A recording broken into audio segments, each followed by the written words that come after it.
Hello and welcome to Indus News, live from Islamabad. I'm Meher Sher and these are the headlines.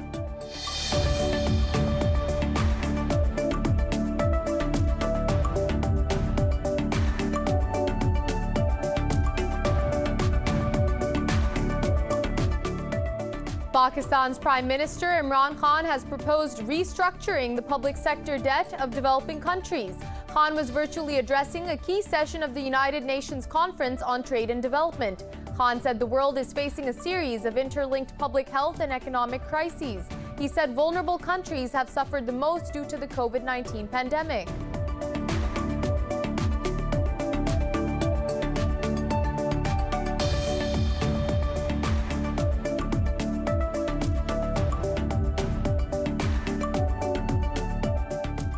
Pakistan's Foreign Minister Shah Mahmood Qureshi says the success of intra-Afghan talks is crucial for regional peace. He was speaking to his Afghan counterpart Mohammad Hanif Atmar over the phone. Qureshi said Islamabad has played a role of facilitator between the United States and the Taliban. The two foreign ministers also discussed the establishment of markets along the border to boost bilateral trade.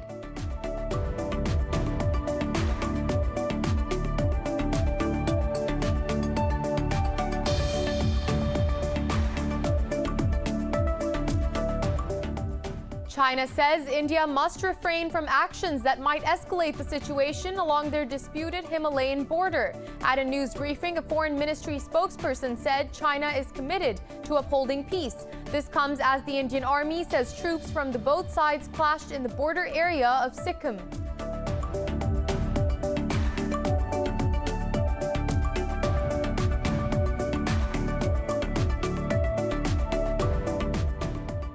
Dutch police have detained 240 people across the Netherlands as anti-lockdown protests turn violent. Meanwhile, Australia has approved the Pfizer-BioNTech vaccine for use with inoculation of priority groups expected to begin in February. Pakistan has reported more than 1,600 cases and 23 deaths overnight, with the toll crossing 11,300. The global number of infections is set to cross the 100 million mark with more than 2.1 million fatalities.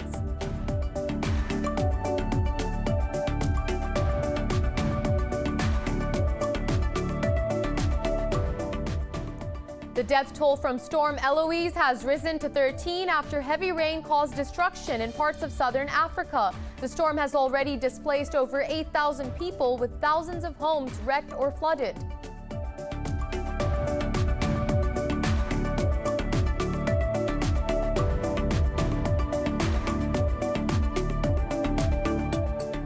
And in cricket, Bangladesh beat West Indies by 120 runs in the third and final ODI to complete a clean sweep. West Indies were bowled out for just 177 while chasing the target of 298 runs. Mushfiqur Rahim was declared man of the match while Shakib Al Hasan bagged the Player of the Series award.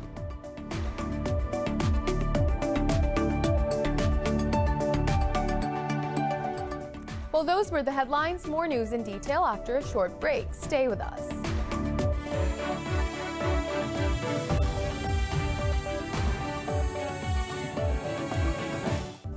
Welcome back. And now for the news in more detail. We begin in Pakistan. Prime Minister Imran Khan has proposed restructuring public sector debt of vulnerable countries. Khan was virtually addressing a key session of the United Nations Conference on Trade and Development. He said the world is facing a series of interlinked public health and economic crises.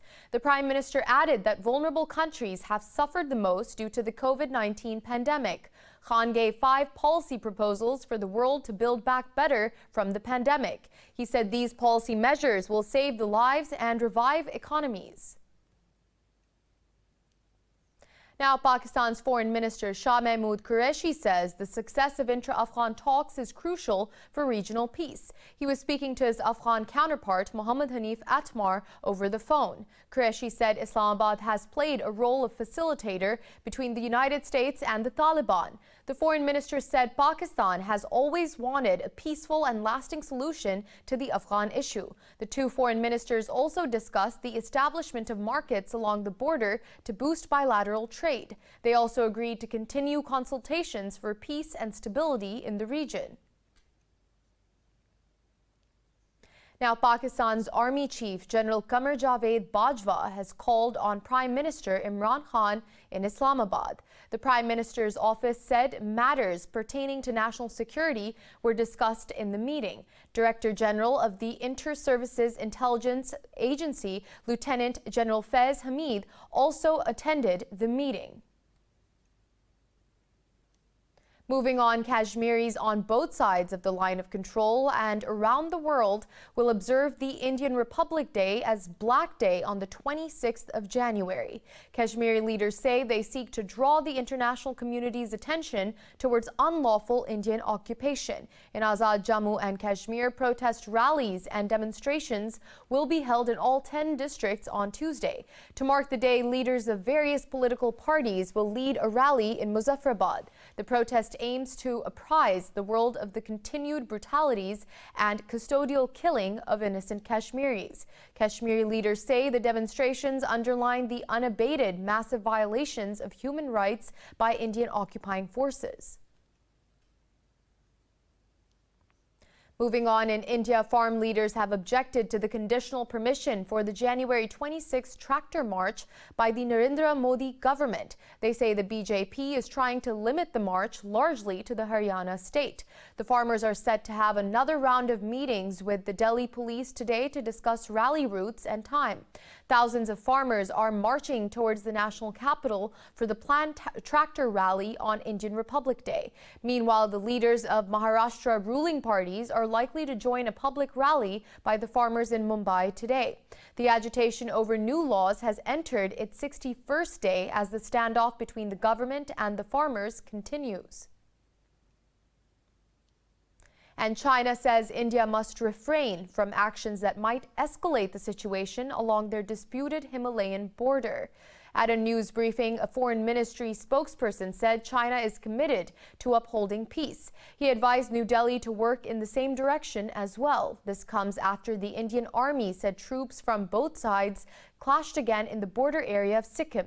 Tensions between India and China have run high since June, when at least 20 Indian soldiers were killed in clashes in Ladakh.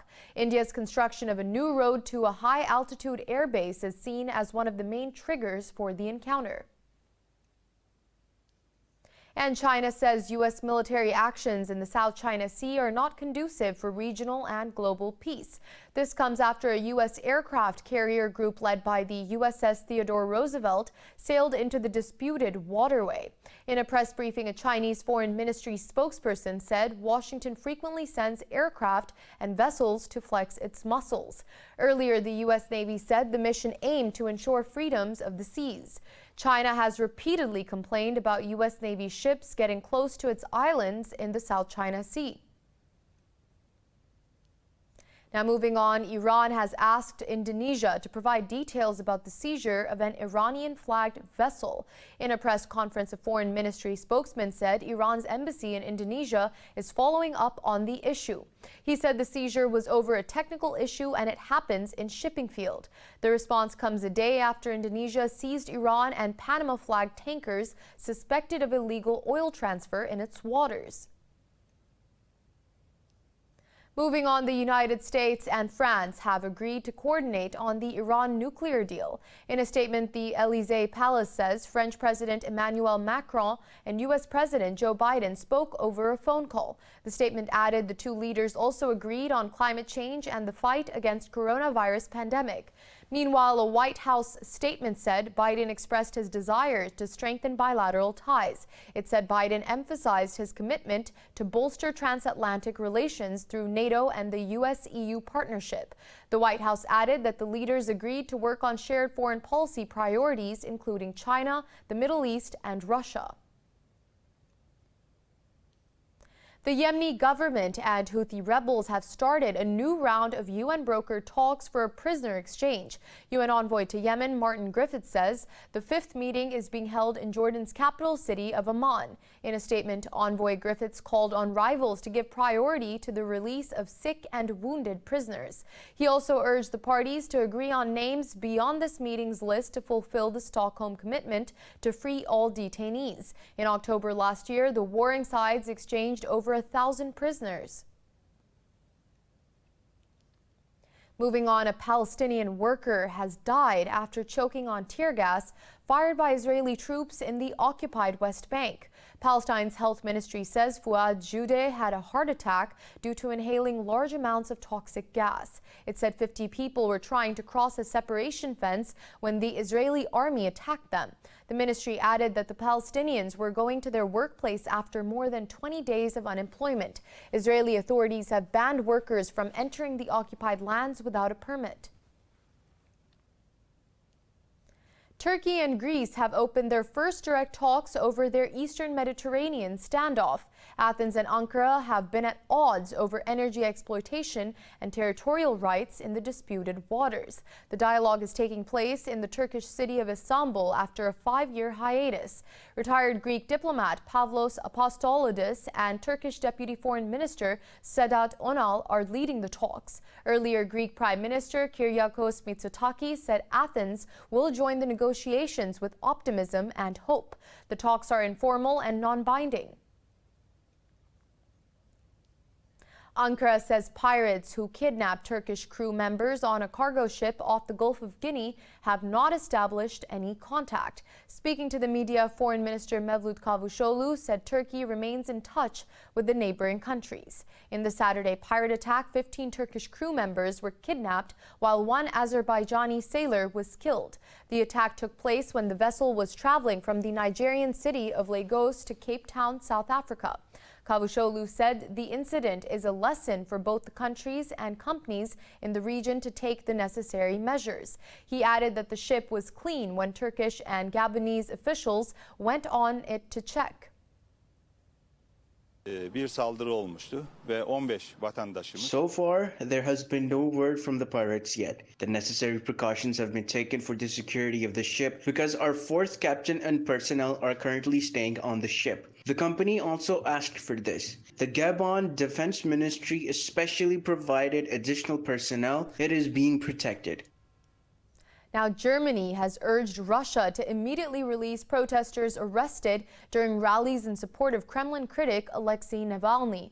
German Foreign Minister Heiko Maas said Berlin does not understand why Navalny was arrested. He said the Russian constitution gives everybody the right to express their opinion. The foreign minister added Navalny and all demonstrators held unjustifiably must be freed. Maas made the comments ahead of a meeting with his European Union counterparts in Brussels. The meeting has been convened to consider fresh sanctions on Moscow after more than 3,000 people were arrested across Russia. And Dutch police have detained 240 people across the Netherlands as anti-lockdown protests turned violent. Meanwhile, Australia has approved the Pfizer-BioNTech vaccine for use with inoculation of priority groups expected to begin in February. The global number of infections is set to cross the 100 million mark with more than 2.1 million fatalities. More about the pandemic in this report. The number of COVID-19 infections and deaths keeps soaring as the world now battles the new, reportedly more lethal variants of the virus. United States top health expert Dr. Anthony Fauci has warned the strain of COVID-19 that first emerged in the UK can be deadlier than the previous ones. Meanwhile, Mexican President Andrés Manuel López Obrador has contracted the virus, while the country nears 150,000 COVID-19 deaths. Over in Europe, demonstrations against COVID-19 curbs in the Netherlands have turned violent as anger and frustration continue to grow. I do not agree with the actual politics in the Netherlands, the restrictions of freedom. We are all talking about the frail elderly. That is certainly true. The elderly are vulnerable. However, there are also many young people who are vulnerable. And young people are the future of this country for me. In England, despite the lockdown restrictions, people rushed out to enjoy a rare snowfall over the weekend. Italy, the first European country to be hit hard by the outbreak, has surpassed the mark of 85,000 COVID-19 deaths. Turkey has received the second batch of 6.5 million further doses of the vaccine made by China's Sinovac Biotech. Meanwhile, Australia has approved Pfizer for people aged 16 years and older after the vaccine met strict Aussie standards for safety, quality and efficacy. I note that this is not an emergency approval. as has been done in some other jurisdictions around the world. This is a formal approval under the ordinary processes of the TGA. And we are one of the first countries in the handful of countries to have gone through that comprehensive and thorough process here in Australia to ensure the approval of that vaccine. Egypt has also started vaccinating its frontline medical staff using the jab developed by China National Pharmaceutical Group. Over in China, daily new cases have now climbed to 124 amid the worst wave of new infections seen by the country since March 2020. Meanwhile, the lockdown in the Chinese city of Tonghua has started to cause shortages of food and medicines.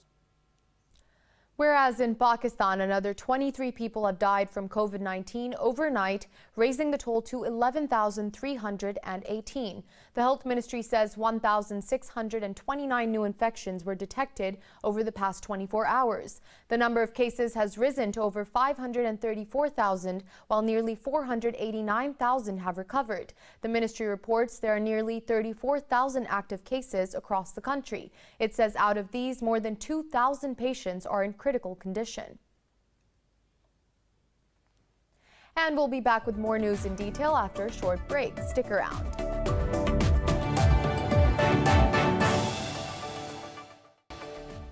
We're back. In Nepal, caretaker Prime Minister KP Sharma Oli has been expelled from the ruling party amid reigning political unrest. A rival faction in Nepal's Communist Party says Oli failed to explain his move to dissolve the parliament in December.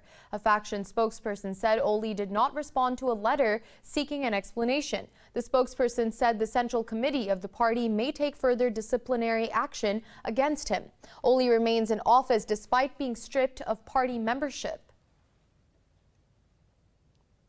Now in China, the death toll from the blast at a gold mine in coastal Shandong province has risen to 10. Officials say rescuers found 9 bodies from the Hushan mine. Earlier, the rescuers extracted 11 survivors. Officials say 1 worker is still missing. 22 miners were trapped underground following an explosion on January 10th. Moving on, a Ugandan court has ordered authorities to free presidential challenger Bobi Wine from a de facto house arrest. The 38-year-old singer-turned-politician has been barred from leaving his house without a military escort since the 14th of January. The court said his right to personal liberty should be reinstated. Earlier, Wine lost the election to long-serving incumbent President Yoweri Museveni. In central Mali, terrorists have killed at least 6 soldiers in twin attacks on army checkposts in the Mopti region. The Malian army says 18 other soldiers were wounded during the clashes in Bulkesi and Mondoro. In a statement, the army said 30 terrorists were also killed in a coordinated response attack with the French troops. It added that some 40 motorcycles and a large amount of military gear were seized from the attackers. The French military-led Operation Barkhane began in 2014 to strengthen Mali's defense against terrorism. Terrorist attacks in Mali have killed thousands of soldiers and civilians since 2012. In Portugal, President Marcelo Rebelo de Sousa has won a second term by securing 61% of the votes. The election was marked by a record 60% abstention as the country battles the third wave of COVID-19. De Sousa's rival, left-winger Ana Gomes, secured 13%, while far-right Andre Ventura received 12% of the vote. In Portugal, the president holds a largely ceremonial role but can veto certain laws and decree a state of emergency. In his victory speech, Rebelo de Sousa vowed to be a president who stabilizes and unites the nation. Tenho a exata consciência. I have the absolute conscience that the renovated conscience is everything but a blank check. He who receives the mandate must carry on being the president to all, to everyone. A close president who stabilizes, unites, who is not only the good against the bad. Presidente próximo. Moving on, Saudi Arabia has launched a new 5-year strategy, 2021 to 2025, for the kingdom's sovereign wealth fund. Crown Prince Mohammed bin Salman says the public investment fund will pump at least $40 billion a year into the local economy. Salman said the investment will double the economy's assets to $1.07 trillion and will contribute $320 billion to its non-oil GDP. He said the new strategy represents a major pillar in achieving the aspirations of the 2030 vision. The Crown Prince says the vision aims to achieve comprehensive development. The strategy will focus on launching new sectors and building economic partnerships. Moving on, architect David Ajay and photographer Sebastião Salgado have been crowned winners of this year's World Economic Forum Crystal Awards. The awards were given away in a virtual ceremony because of the pandemic. The event aims to recognize artists for exemplary commitment to improving the state of the world. In his opening remarks, the forum's founder Klaus Schwab said 2021 will be a year to emerge from COVID-19. We have the chance to move out with vaccines of the hot phase of the COVID crisis and to rebuild our economies, but we have to do so in a way that our economy and our society will be more resilient, more inclusive, and more sustainable. Now, a SpaceX Falcon 9 rocket has set a unique record by successfully deploying 143 satellites into orbit in a single mission. The Falcon 9 took flight on its Transporter-1 mission from Florida's Cape Canaveral Space Force Station. SpaceX deployed a payload of 133 commercial and government satellites. It also deployed 10 of its own Starlink satellites. The rocket returned to a sea-based landing pad after completing the mission. SpaceX is calling Transporter-1 its first small sat ride share program mission. Now, the death toll from Storm Eloise has risen to 13 after heavy rain caused destruction in parts of southern Africa. Authorities put the number of displaced at over 8,000, with thousands of homes wrecked or flooded. Eloise weakened from a cyclone to a tropical storm after making landfall in central Mozambique on Saturday. But it has continued to dump rain on Zimbabwe, South Africa, and Botswana. Meanwhile, Zimbabwe's water authority has warned that dams are spilling over and may cause floods further downstream. Moving on, blistering heat across southeastern Australia has stoked bushfires near the city of Adelaide. Last year, wildfires killed 34 people and affected nearly 3 billion animals, with 186,000 kilometers of land razed. The Met Department said temperatures soared above 40 degrees Celsius across the southeast. State officials said 6 firefighting aircraft and crews are battling blazes in the Adelaide Hills. They said the bushfires have so far destroyed 2 homes and a probe into the cause of the fire is underway. So at the moment, the assessment teams are still on the ground and we're waiting for the information to come in, but we do believe there's 2 houses. We're not sure whether they're damaged or destroyed at this point, and there is a couple of sheds, but we do believe they may be up to 11 structures of some sort, but we're not sure whether they were domestic dwellings or outbuildings at this stage. Now, Australia is preparing for its National Day of festivities on the 26th of January. But Indigenous woman Rita Wright will be joining many others in Sydney to protest the celebrations. Why Indigenous people are against this particular day, this report has the details. Snatched off the street at the age of 2 and rehomed in a church mission, Rita Wright of the Muruwari people in Australia's east is part of the stolen generation. She says she was forced to sleep in a chicken coop at the mission as a child and then ran away as a young teenager. Australia Day marks the date of the British fleet that sailed into Sydney Harbour in 1788 to start a penal colony. Despite encountering established settlements, they viewed the land as unoccupied. For Wright, holding a national celebration on this highly sensitive date reinforces a legacy of mistreatment of Indigenous people. She says the date of the national holiday should be changed. The Aboriginal people would do it. I suppose that I would go with it. It's just like following follow your mob and follow who you are. But the more white people that come and learn to understand the way that we've been treated, it is, we should really vote for another day. The push to change the date of the celebrations has never been stronger, with protests growing in size and voice every year. Artist Leanne Watson is a Darug woman from the Burab Irangal clan. She works on protecting sacred sites. We mourn this day. This is a day that started all of our people being murdered, our children being stolen, our land being stolen, and for people to celebrate it, it's pretty disgusting. The debate remains highly emotive in Australia. The Prime Minister has said the day represents how far the country has come since the fleet arrived. But amid calls to recognize that Australia's Indigenous people are the oldest continuous civilization in the world, the Prime Minister did last month amend the national anthem to remove reference to Australia being young and free.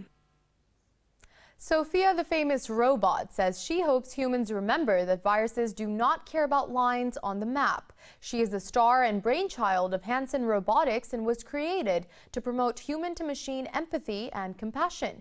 More about this in the following report. My name is Sophia. I am an artificial intelligence.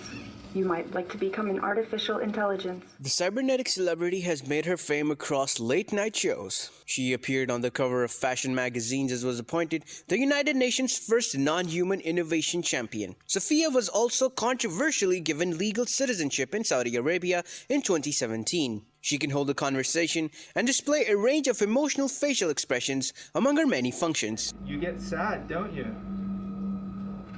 Social robots like me can help take care of the sick or elderly in many kinds of healthcare and medical uses. I can help communicate, give therapy, and provide social stimulation even in difficult situations.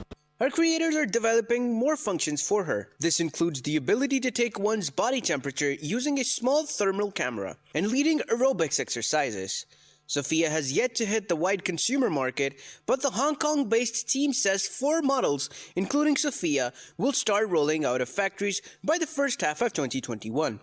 We are just now mass producing Sophia. This is Sophia number 24, and many of my previous robots were hand-built.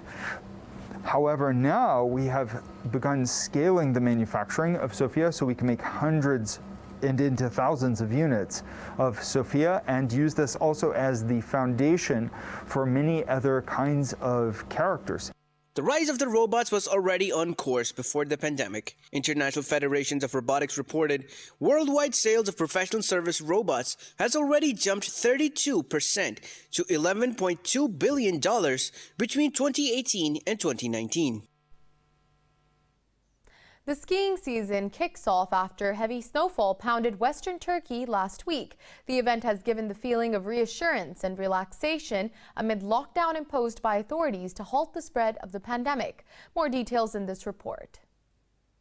As a long-awaited snowfall blankets the slopes of Mount Uludağ in western Turkey, skiers put on face masks and flock to the popular resort. Hundreds of ski lovers checked in at hotels to enjoy skiing and snowboarding, as guests are exempted from the ban under the decree released by Turkish authorities. It feels like a nice relief. Turkey is still providing a lot of the precautions. As you can see, I have a mask, and if you look around, everybody has masks. And of course, during skiing, you're going to have additional coverage. But it's an outdoor event, and so nobody's really close to each other. The global COVID-19 pandemic has caused the closures of the resorts in the Alps. It is turning the huge demand towards Turkey. Vacationers from around the world have reached the country to enjoy skiing and snowboarding. It's nice to be outside in the open air and get some fresh air. I think everyone's been stuck inside so long with the pandemic. It's nice to be out, fresh air in the nature, and enjoy and have some fun with friends. There's plenty of people around. There's plenty of social distancing. No one's huddled together apart from us now. But apart from that, everything's been perfect, absolutely perfect for us. Enjoying our holiday.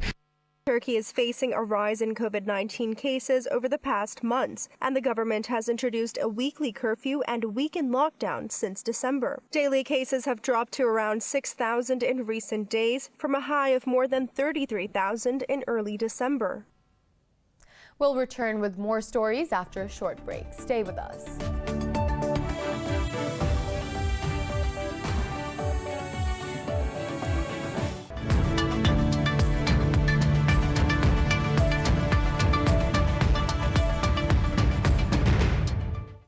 We're back with the latest in business. The Nasdaq Composite has opened at record high as Wall Street remains bullish on the largest tech companies ahead of their earnings. The Dow Jones Industrial Average is trading lower by about 0.25%, while the S&P 500 is trading marginally higher. The Nasdaq Composite is up by about 1.5%. Meanwhile, oil prices slipped for a second straight session as renewed COVID-19 lockdowns raised concerns about global fuel demand.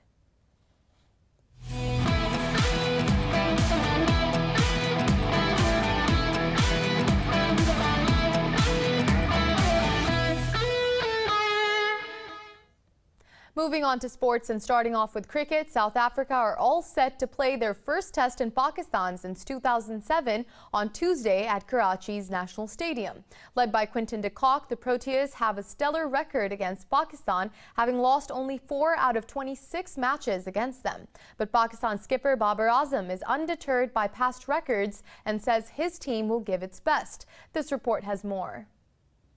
The series has generated a lot of excitement, with fans eager to see South Africa play in Pakistan for the first time in almost 14 years. South Africa coach Mark Boucher believes the weather and wickets will support spinners more than seamers. Speaking to the media, he said the selection plans have been changed from a seam bowling attack to multiple spinners. On the other hand, Pakistan skipper Azam says he is proud to make his Test captaincy debut at home. He urges his side to play good cricket against South Africa, saying the conditions will suit Pakistan more. South Africa has won more Test series than Pakistan when it comes to both home and away series. Pakistan has only won a single Test series against South Africa on home soil. But Pakistan's coach Misbah-ul Haq says his team will perform well this time. Following the Test series, Pakistan and South Africa will also play a 3-match T20 series in Lahore.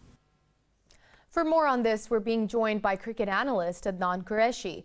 Adnan, although Pakistan couldn't perform well in New Zealand, head coach Misbah-ul Haq is confident that his team has a good chance against South Africa. Do you think Pakistan will be able to capitalize on the advantage of playing on home ground? They definitely should. They're going in with the spinning mindset. They have the spinners for this match, and if they get the wicket that they hope they are getting, it should be a good match for Pakistan, because they're going in with that spin mindset, and I think they will be going with that new spinner Numan Ali and Yasir Shah. So I think they're in a good position, because South Africa historically hasn't been very good with spin. So let's hope for the best. Now, Pakistan retained 6 uncapped players in its squad. How do you see this decision?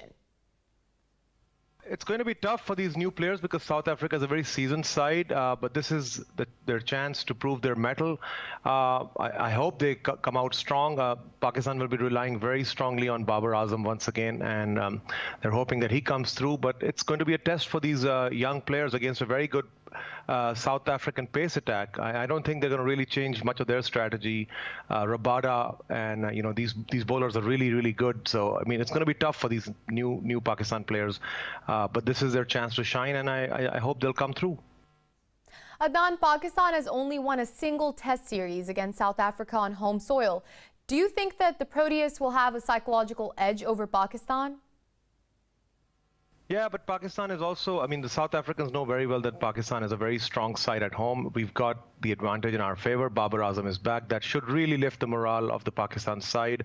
I think if they play their game and stick to their game plan, the psychological edge is going to be taken care of, and Pakistan, should be very competitive in this match, and I hope they will come out strong and win this match.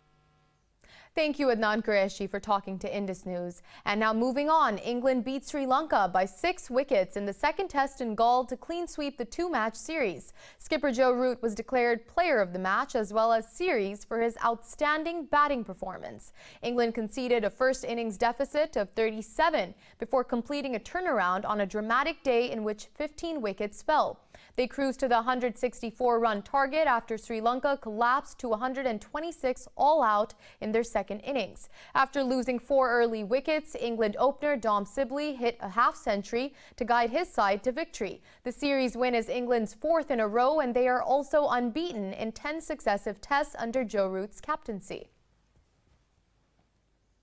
In Chittagong, Bangladesh beat West Indies by 120 runs in the 3rd and final ODI to complete a series clean sweep. Mushfiqur Rahim was declared man of the match, while Shakib Al Hasan bagged the Player of the Series award. West Indies were bowled out for just 177 in reply of Bangladesh's 298-run target. Tamim Iqbal, Rahim and Mahmudullah all scored 64 runs each, powering hosts to a big total. In reply, the visitors struggled from the beginning and were all out in the 45th over. Rovman Powell top scored with 47 runs, while Mohammad Saifuddin was the pick of the bowlers for his 3 wickets.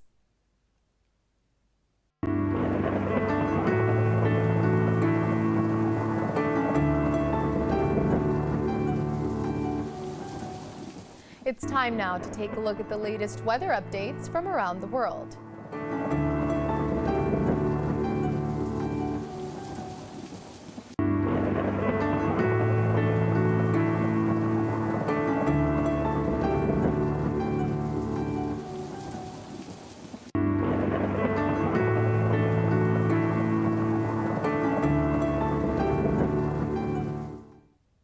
For the latest updates, you can follow us on social media at indus.news.